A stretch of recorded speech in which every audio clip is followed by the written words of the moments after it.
لو أنزلنا هذا القرآن على جبل لرأيته خاشعا أنزلنا هذا القرآن على جبل لرأيته خاشعا أنزلنا هذا القرآن على جبل لرأيته خاشعا متصدعا من خشية وتلك الأمثال نضربها للناس لعلهم يتفكرون.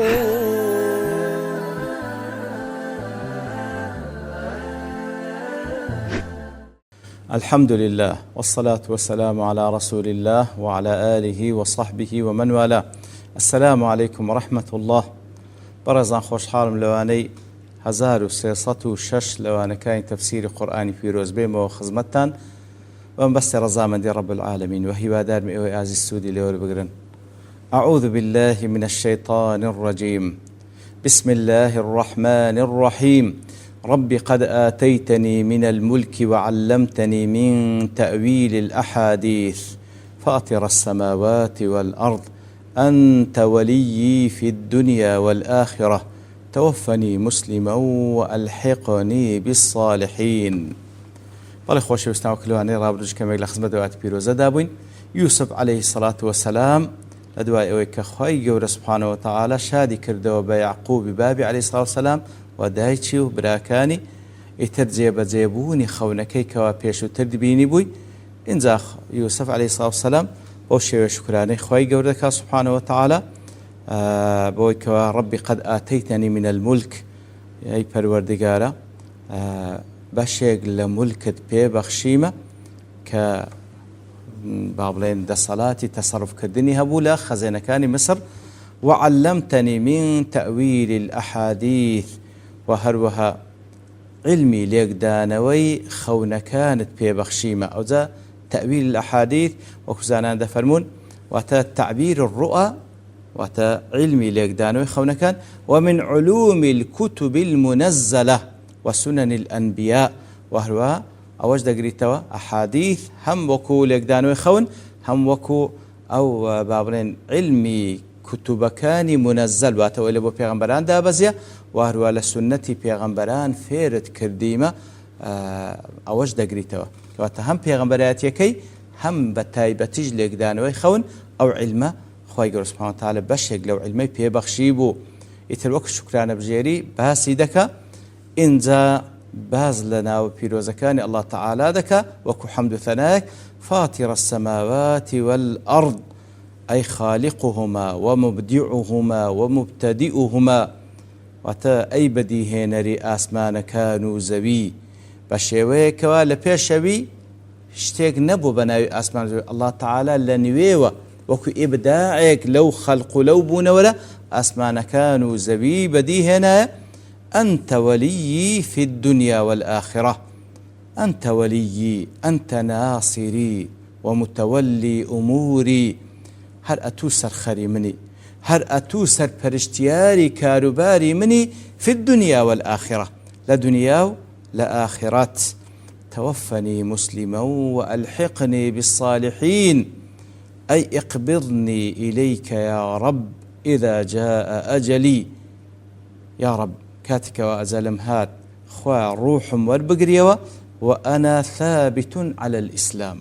سبحان الله دعاء عاقبة خيري لك پیغمبر عليه الصلاة والسلام پیغمبر عليه الصلاة والسلام پیغمبران معصوم لا لكفر لهالقران وو لقناهي قورش معصوم بلام هشتاج دعاء دك سبحان الله هشتاج دعاء وكون دق لزانان دفرمون لسر أو كبيغمبري خوا أو ذات ترسي لا سوء الخاتمة والعياذ بالله دعاءك أخوا حسن الخاتمة ببخشي. توفني مسلمة أو كاتك ودمريني خوا أبو مسلمانتي بمبريني وألحقني بالصالحين وتوالحقني في الثواب والدرجات لباداشت لدرجات بمقيني بباداشت درجات الصالحين للصالحين زيادة لزور بيت كان خواهي قول آماجة ببيغمبران دكا كوان لقمي صلاحا پێغەمبەران لە قیممەی سەلاحن کەواتەوە الحقنی بالصالحین بمگەینی بە پلە و پایە و پاداشتی صالحین خاصة وكو دفرمون من آباء إبراهيم وإسحاق وغيرهما من الأنباء والمرسلين كواتا بمقين بلو باي باب بابيرانم وهروا لغير أوان لبيغمبران لإبراهيم ولإسحاق ولغير أوانيش لبيغمبران خواه بمقيني ببلو باي أوان. قرطبي دلي إن يوسف لم يتمنى الموت توفني مسلما دلي خو يوسف عليه الصلاة والسلام تمنى مردناك تمنى كريم مردن وكفي لا تتمنوا الموت تمنى مردن ما كان بتايبتي لبوتسا لضر أصابه لبنا خوش كاتوش تاتنا بلكو أجر زور لحالة شينا خوش دابي أو زابله خوات خيري لبو من تدا جيان يا مردن أو ملو بيني بيش يتري يوسفش تمنى مردني نكردي وإنما تمنى الوفاة على الإسلام رام هر دمري يا ربي خواه لسر الإسلام بمرينا أي إذا جاء أجلي توفني مسلما كأجلم هاد خواب مسلمانتي بمرينا كذا وش قولي جمهور مفسرين زوريني مفسرين دلين واتا دعاء كي يوسف عليه الصلاة والسلام دعاء كردني البوي كواب ممري بركو دعاء كردن لا لسر كأجلم هاد بمسلمانتي بمرينا رازي دلي كاتك دلي والحقني بالصالحين خواب بمقين ريزي الصالحان دليل إلى سؤالك أن يوسف عليه السلام كان من أكابر الأنبياء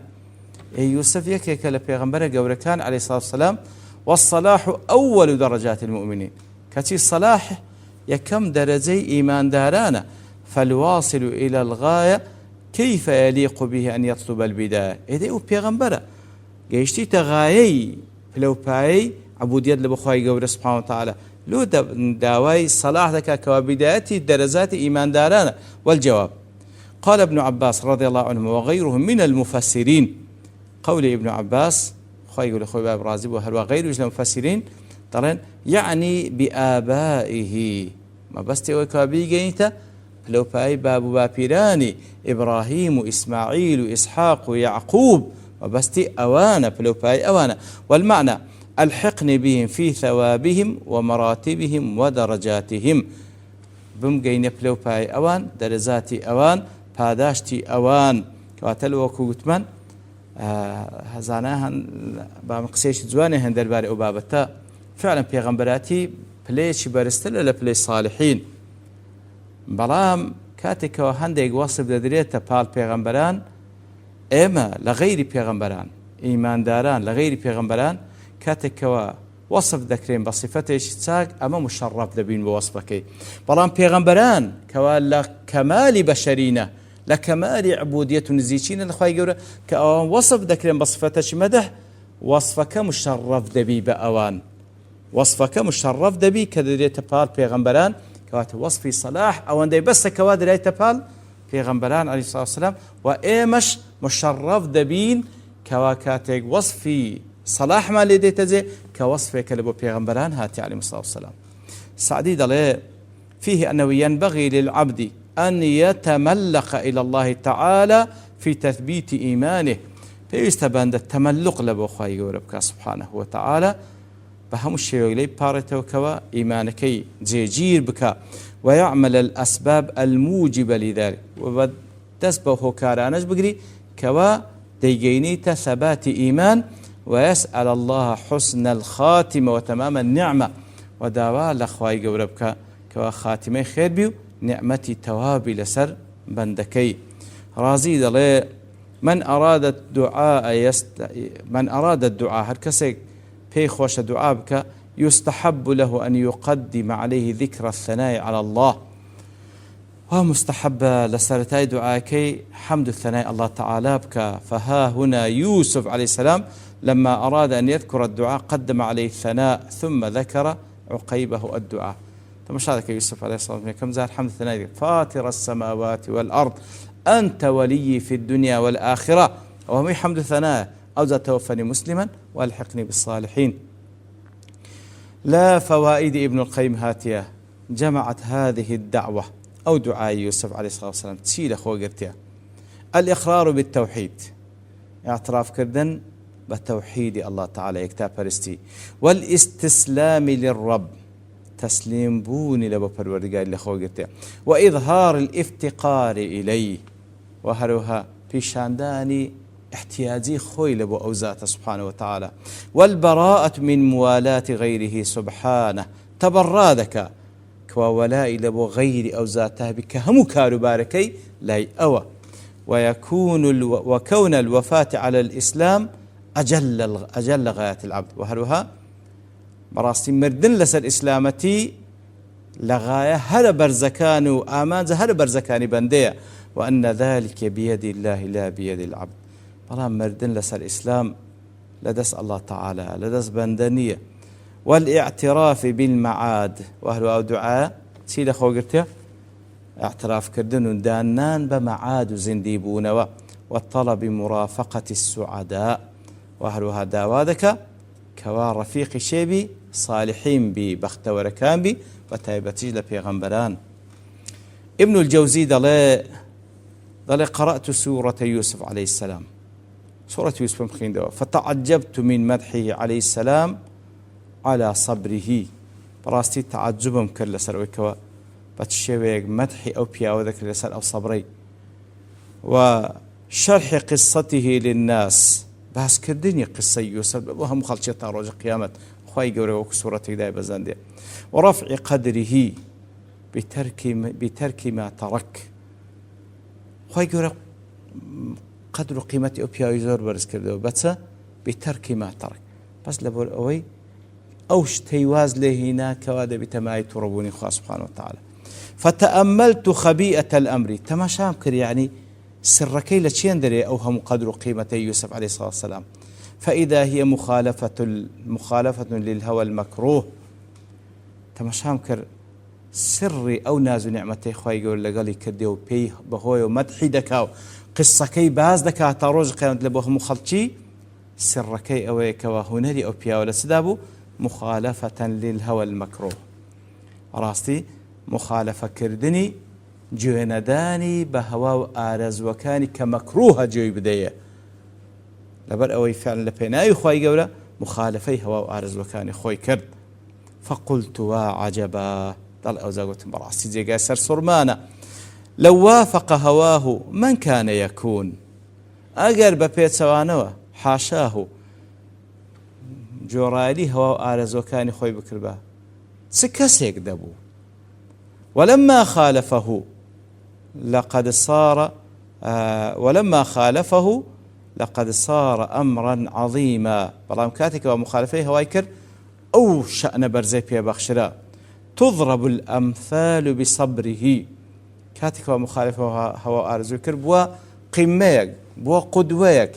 كنمونة دهندريته بصبر يوسف عليه الصلاة والسلام ويفتخر على الخلق باجتهاده فخر شانازي لسرهم مخلوقات ذكره بويكوا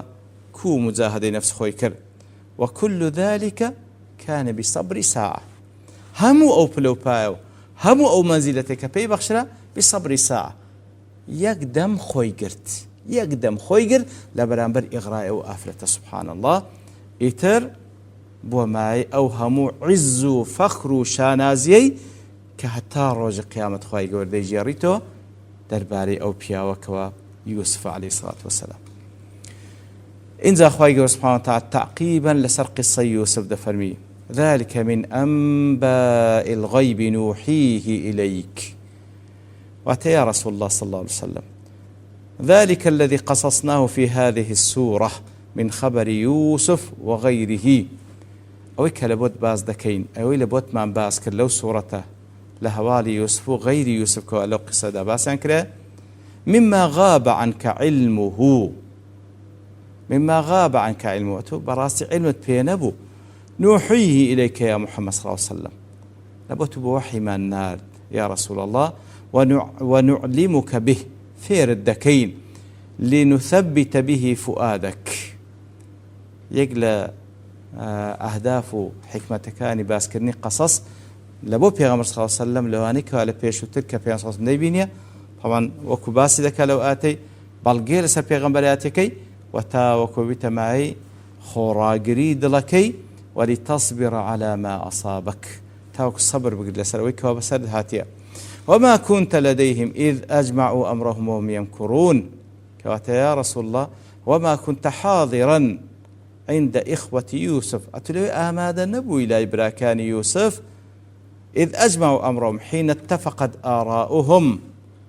كاتكوا أوان هميان رأيان كوبو وصحت عزائمهم تواو عزميان جزم كل سر إلقاء يوسف في الجب أتلوي نبوي كاتي أوان مناقشان كردو دعا كوك بون لسر أو رأيو عزميان جزم كرد لوي كوا يوسف عليه الصلاة والسلام فردناه بيركا والحال أنهم يمكرون به في هذا الفعل يتربوا بس شوية أو كار أنزام دن ببيلانو بخديعك ويبغون له الغوائل براستي